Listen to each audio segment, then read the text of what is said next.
Ya estamos de regreso en el último segmento de Masa Crítica aquí en Iquique Televisión y vamos a ir a algunos temas regionales, pero antes, Cristian, tú querías abordar un poco el tema de quiénes van a gobernar, ¿cierto? Sí, no, lo que dijo Rigoberto me parece bullying en realidad, pero bueno, como siempre se le pega sobre el favorito. Cuando dice que en los 90 era más difícil de gobernar que hoy en día, es decir, recuperar la democracia, recrearla en 1990, como por ejemplo sucedió a la imagen de Nelson Mandela en África del Sur, todo un país por reconstruir, no significa que hoy en día sea más fácil gobernar Chile o África del Sur en 2013. Es decir, los problemas que tiene Chile en 2013 igual son muy importantes, son profundos y estructurales. África del Sur conoce una situación espantosa a nivel de salud pública, a nivel de diferentes aspectos sociales y también de desigualdad. Entonces, lo que se pide es que justamente a la clase política se le pide que le encuentre solución a eso, soluciones actualizadas y que den resultados sobre un mediano plazo. Entonces no creo que gobernar Chile en un momento histórico, no simplemente por su apariencia simbólica, era importante recuperar la democracia, hacen que sea más fácil. No lo creo. Yo creo que gobernar Chile en 2013 es igualmente difícil. Y básicamente, ¿por qué? Porque, como lo dice Michelle Bachelet, la crisis a un momento dado va a llegar a Chile. Porque la crisis en Europa no se va a terminar, está simplemente en desarrollo. Y yo creo que no ha ni llegado a su fase medular y lo va a llegar luego. Y eso, Chile no puede ser una isla que se va a escapar de esa crisis. La crisis va a ser a un momento dado. Estados Unidos a inicio de año no puede pagar sus funcionarios. Es un país que empieza el año endeudado. Europa está en crisis. Hay un país que se declaró en bancarrota, que es Grecia. A un momento dado eso va a tener una consecuencia en el continente. Y obligatoriamente vamos a tener que asumir la situación frente a eso. Y lo que yo quiero decir, eso no significa que no habrán cambios sociales. Si uno mira la historia, Estados Unidos hace sus transformaciones sociales en un momento de crisis lo más profunda, que es la crisis de 29. Ahí aparece el New Deal, el nuevo trato, y hay transformaciones sociales. No significa que no habrán transformaciones sociales, pero yo creo que en un momento dado la crisis va a llegar a Chile. Y cuando Felipe dice que van a reaparecer los mismos en la concertación o la nueva alianza o lo que sea, yo creo que ahí sería un grave error político de parte de la concertación de la nueva mayoría, porque si sigue gobernando con una lógica de partido y no con una lógica de gobernante, yo creo que sí los movimientos sociales van a explotar y le van a explotar en plena cara.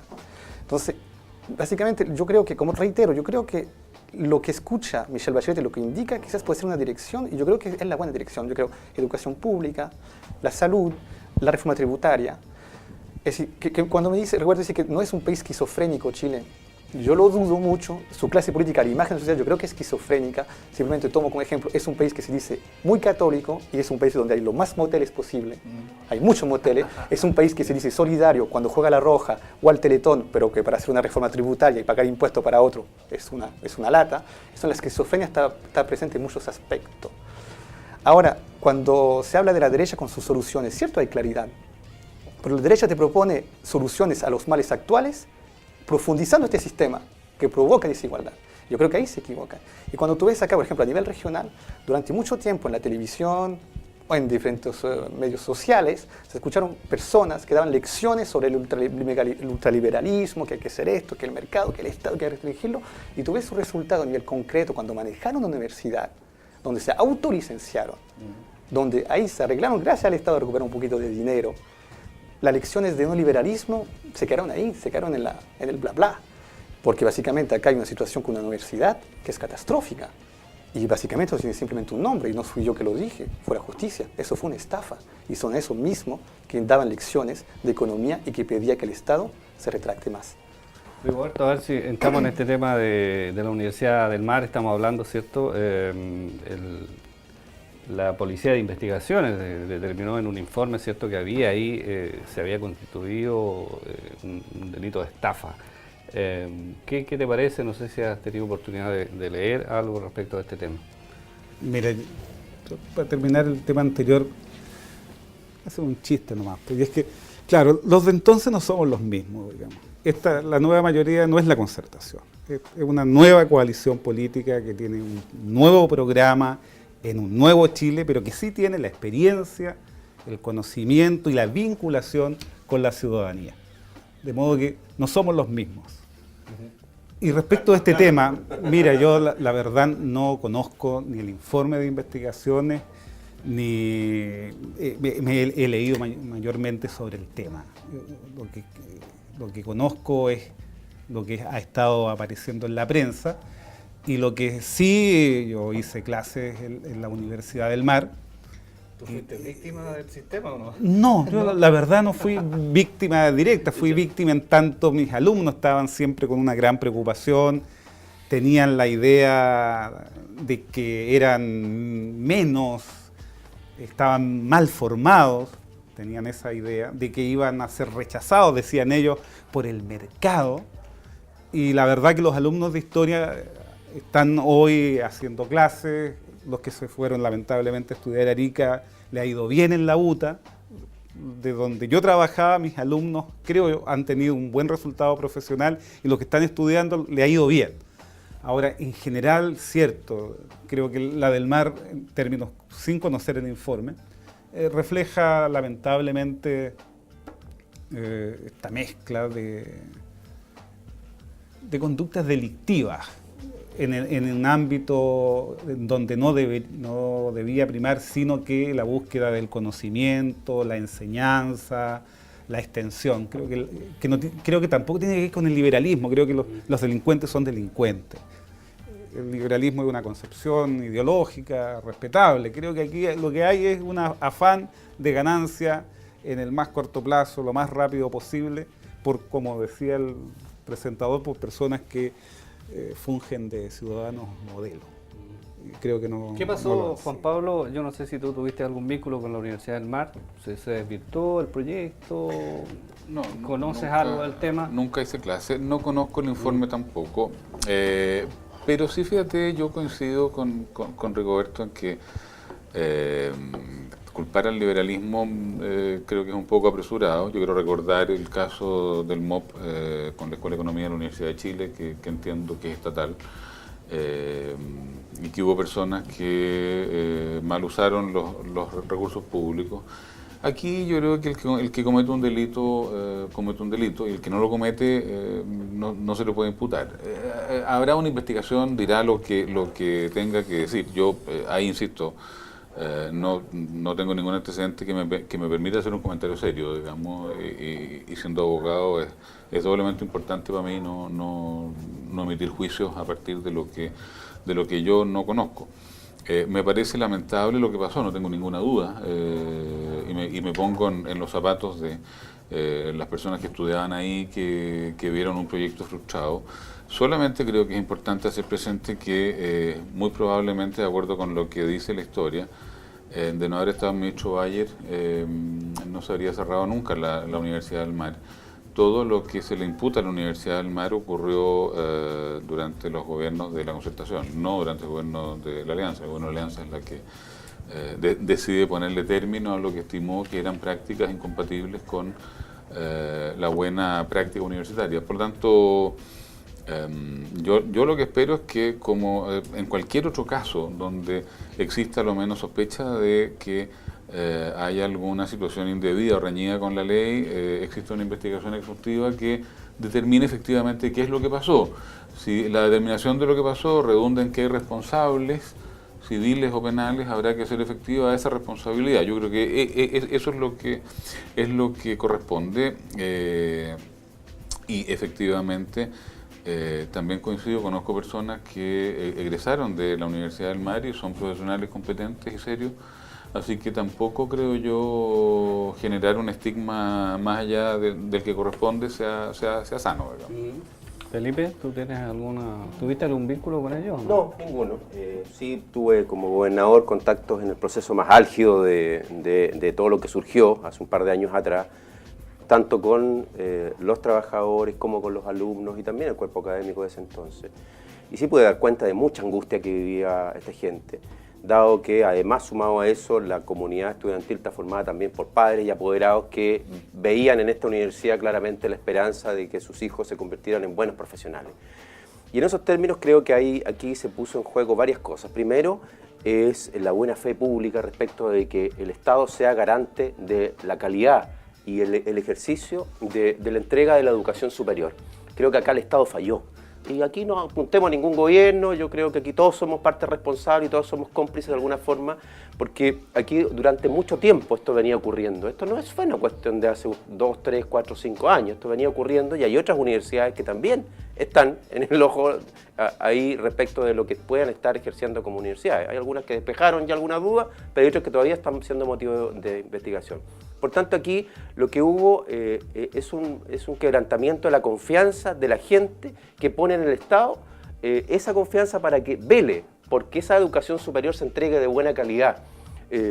Muchos de los alumnos y los padres de apoderar me decían, pero ¿cómo esto ocurría? ¿Cómo ocurría año a año y nadie hacía nada? Por eso que comparto lo de Juan Pablo, que aquí hubo un gobierno y un ministro en particular que fue valiente, que se enfrentó a algo que, como decía Cristian, se suponía que debía ser la izquierda y que lo hace la derecha, porque aquí hay muchos mitos rotos. Aquí siempre decía que la derecha está con lo empresariado, con los grupos económicos, y claramente hicimos un gobierno, y en muchas de estas acciones demostramos que estamos junto a la gente, así como la candidata Matei, como ministra del Trabajo, pisó varios callos de empresarios. Justamente se pensaba que en este discurso, esta verborrea de decir no, que la derecha siempre está con los grupos económicos, aquí ha quedado demostrado que nosotros estuvimos con la gente y que hoy día tengamos sistemas políticos que nos dejen y nos muestren algo debilitado, no dice relación con el reconocimiento que se va a hacer a corto plazo de lo que se hizo en el gobierno del presidente Piñera, no solo de respecto a la región, sino respecto al país. Por tanto, en síntesis, lo que aquí ocurrió creo que fue importante para sentar las bases en un futuro de que el Estado sea más garante de este tipo de circunstancias, no solo en la educación superior, en la educación preescolar y escolar también hay mucho que hacer. Hay muchos colegios particulares subvencionados que cobrando copago, recibiendo la subvención del Estado, no prestan una buena educación y más bien todavía se sienta en la percepción de la gente que aquí hay un enriquecimiento a través de la educación pública. Lo que no puede pasar es que finalmente esto termine con una universidad cerrada y estas cosas sigan ocurriendo a vista y paciencia a todo el mundo. Esperemos que primero, en lo penal, las personas que delinquieron paguen sus responsabilidades. Pero en lo más importante, lo que de aquí para adelante, de verdad aprendamos y generemos sistemas. Este gobierno finalmente creó la Superintendencia de Educación. Tenemos hoy día una entidad capaz de fiscalizar y seguir aquellos incumplimientos y creo que eso da muestra también de que ante estas dificultades este gobierno y el que esperamos con Evelyn Matei va a tomar las decisiones y no le va a temblar la mano, sobre todo con aquellos delincuentes que burlaron la fe y la confianza de muchos, de miles de padres y apoderados y obviamente comunidad estudiantil. Cristian, este tema, sí, a ver, para terminar, 30 segundos. ¿No? 30 segundos. Mire, la Universidad del Mar fue acreditada durante el gobierno de Sebastián Piñera, en un procedimiento que había sido rechazado durante los gobiernos de la Concertación. Pero no acredita el gobierno. No, acreditó, sí, la agencia que le entregó la Concertación. Sí, pero por un funcionario que fue nombrado, mantenido en su cargo por este gobierno. Mantenido, pero fue de la Concertación, no No, ministra. pero lo mantuvieron No ahí oculte la y información este real. señor terminó Diga cómo son las acreditando a la Universidad del Ministro de Justicia, No confunda que a era la gente. La agencia- que terminó perdiendo el cargo en el gobierno de Piñera. Sí, no. Ok, ya está. Probablemente termino si hubieran con- cambiado comentario. el funcionario, a lo mejor no le habrían Claro, acreditado. no lo habría acreditado. Ahí tuvo el error. Ahí Era el No, funcionario que venía del gobierno anterior. Esa era la operación comercial que se formó al interior del gobierno de Piñera Somos la acreditar responsabilidad a del esa Estado, universidad. hablemos no de gobierno, de Estado. El Los Estado no tenía empresarios- responsabilidad sobre las universidades públicas. Ya, gracias. Creamos nosotros el sistema de acreditación. Lamentablemente fue vulnerado. malito. Muy mal Roberto, encarado. Muy malito. probablemente los empresarios, ¿cierto?, no esperaban lo que ocurrió, por ejemplo, en el caso de la Universidad del Mar, que terminaran cerrando una universidad, ¿cierto?, un gobierno que les es afín, que pusiera, digamos, los puntos sobre la IE. Y hay ciertas cosas del gobierno Piñera, tú ya lo mencionaste, ¿cierto?, que probablemente no se esperaban, digamos, que de alguna manera, ¿cierto?, a lo mejor eran más de un gobierno de izquierda. Sí. Yo estoy convencido que Sebastián Piñera es un demócrata cristiano que no lleva su nombre. Pero yo creo que es más fácil para un empresario afrenarlo en un empresario, porque no está ese cliché diciendo que este tipo es el Estado y antiempresario. Como Sebastián Piñera fue exitoso en empresario en circunstancias que se pueden discutir, pero el tipo era exitoso, es innegable, y perdió plata siendo presidente, perdió dinero. Es más fácil para él tomar ese tipo de medidas sin sufrir de un estigma y decir que este tipo es comunista. Y bueno, hay unos empresarios que lo llaman comunista. En todo caso, por lo que la UDM, yo nunca dije que es culpa del neoliberalismo la situación, esas son conductas individuales. Lo que yo digo es que la gente que dirigía esa universidad tenía un color político claramente definido y reivindicado, y que justamente indicaban que el Estado es casi un freno a todo desarrollo económico y todo eso. Y me da un poco de risa porque, por ejemplo, cuando tuve la crisis en Estados Unidos de los bancos, ¿a quién llaman en primero? Al Banco Federal. ¿Qué es el Banco Federal? El Estado. Siempre se llama en último recurso el Estado. Y eso es lo que yo quiero decir. El neoliberalismo es una doctrina y como toda doctrina tiene extremista dentro. Es lo mismo en todo, incluso en la religión. Y yo creo que acá se adoptaron visiones extremistas para ¿cómo decir? Sintetizar la problemática que se nos plantea actualmente a la sociedad chilena. Es simple, es cuál es el rol que le entregamos al Estado. Ese es, simplemente. Y yo creo que hay compartimientos sociales, sectores sociales, áreas sociales donde la visión de rentabilidad no puede aplicarse. Y yo creo que en eso se puede aplicar ni en salud ni en educación. Y yo creo que ese es el cambio que debe suceder. Ahora, estando en la situación en la cual estamos, ¿cómo pasamos de una educación gratuita con este sistema que tenemos? Y yo creo que se hace de manera obligatoria, de manera paulatina. Es decir, quizás aplicar la ley que no se puede lucrar con la educación. Y eso va a bajar de manera inmediata el precio de la matrícula en las universidades y en las escuelas. Y para terminar, yo enseñé en la UDM, yo enseñé también en la Santo Tomás, debo reconocer que uno de los panelistas me ayudó a entrar ahí, pero yo nunca consideré que los alumnos ahí no merecían, porque no me impide pegarle a la uña. Sí. Lo que quiero decir es que yo nunca he visto un alumno que no merecía recibir una buena educación, y yo creo que hay gente muy competente en esa universidad. Simplemente también a un momento de cerrar los ojos, a un momento también busca una facilidad, pero yo creo que ahí, sobre todo en educación, en historia, me tocó en la UDM, en la Santo Tomás, gente en Derecho, que sí merecen de manera obligatoria buena educación y a veces no la recibieron por parte de la institución a la cual ellos pertenecían. Bueno, muchas gracias, Cristian. Gracias, queridos panelistas. Rigoberto Sánchez, muchas gracias por habernos acompañado. Juan Pablo Mandaleris. Gracias a usted, señor.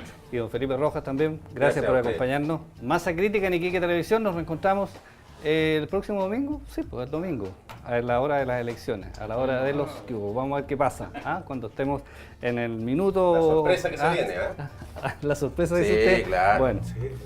Usted también dice lo mismo, ¿no? Ya, bueno, don Rigoberto dice otra cosa. Muchas gracias. Masa Crítica en Iquique Televisión. Nos reencontramos el domingo a esta hora más o menos. Vamos.